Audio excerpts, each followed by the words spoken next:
For decades, the United States and Canada shared one of the closest political and economic relationships in the world. No border in history moved more goods. No alliance felt more stable. No partnership seemed more permanent.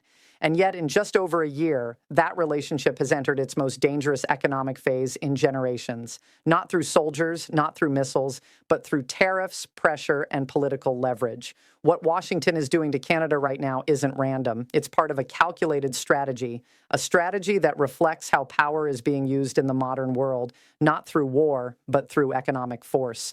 When Donald Trump began his second term, one message was clear. America would no longer tolerate what it viewed as unfair trade, even from its closest allies.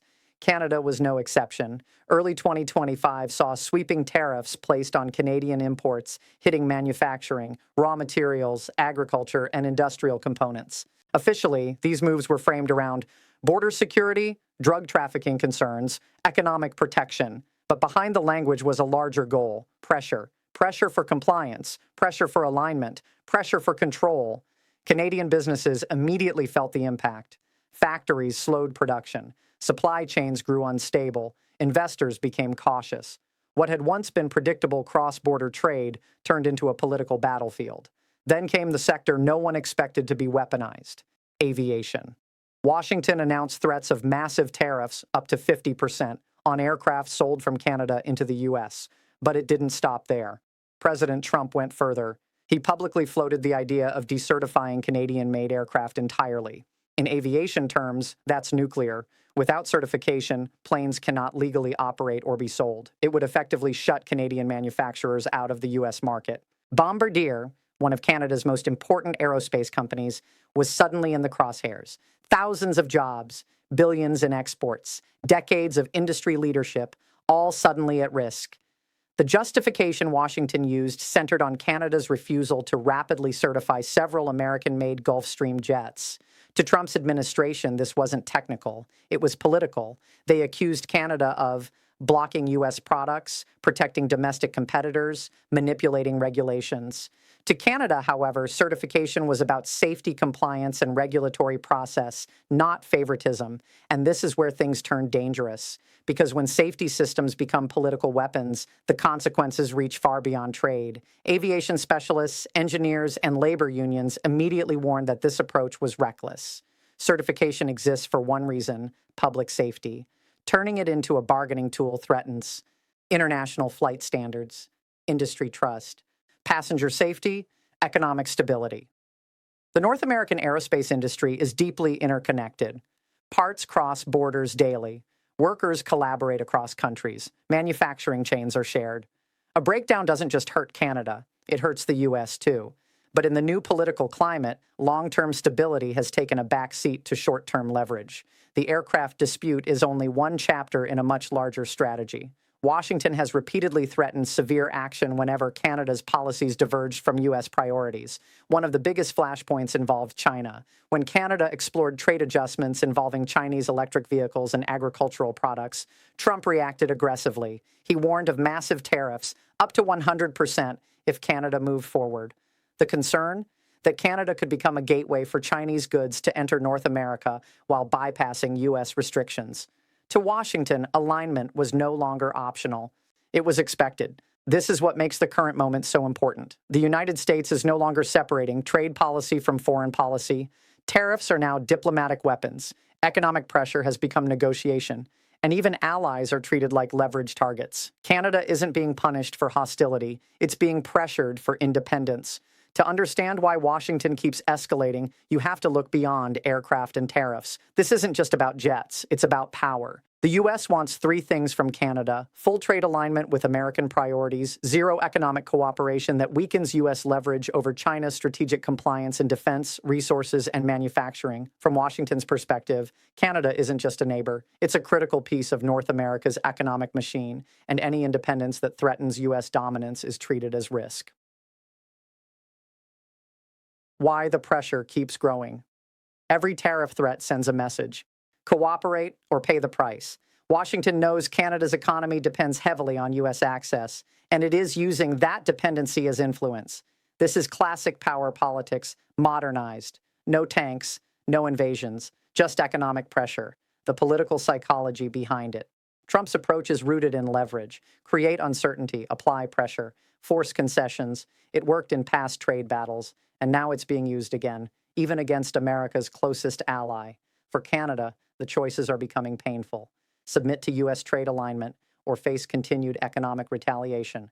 Neither option is easy. Compliance risks sovereignty. Resistance risks economic harm, and that's exactly why pressure works.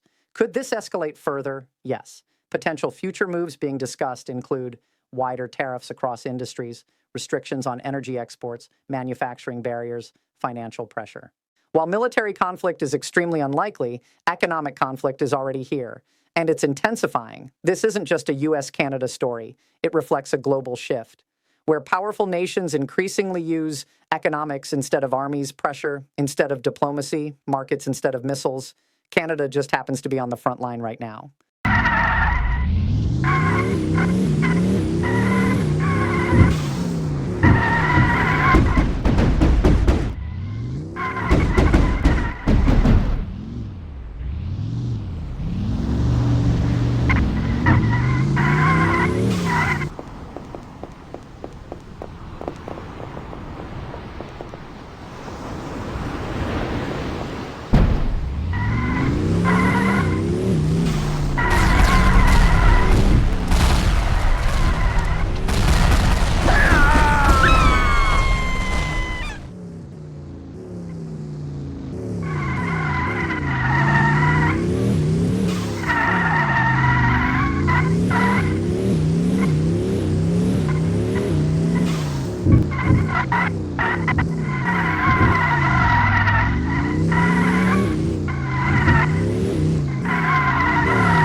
Oh!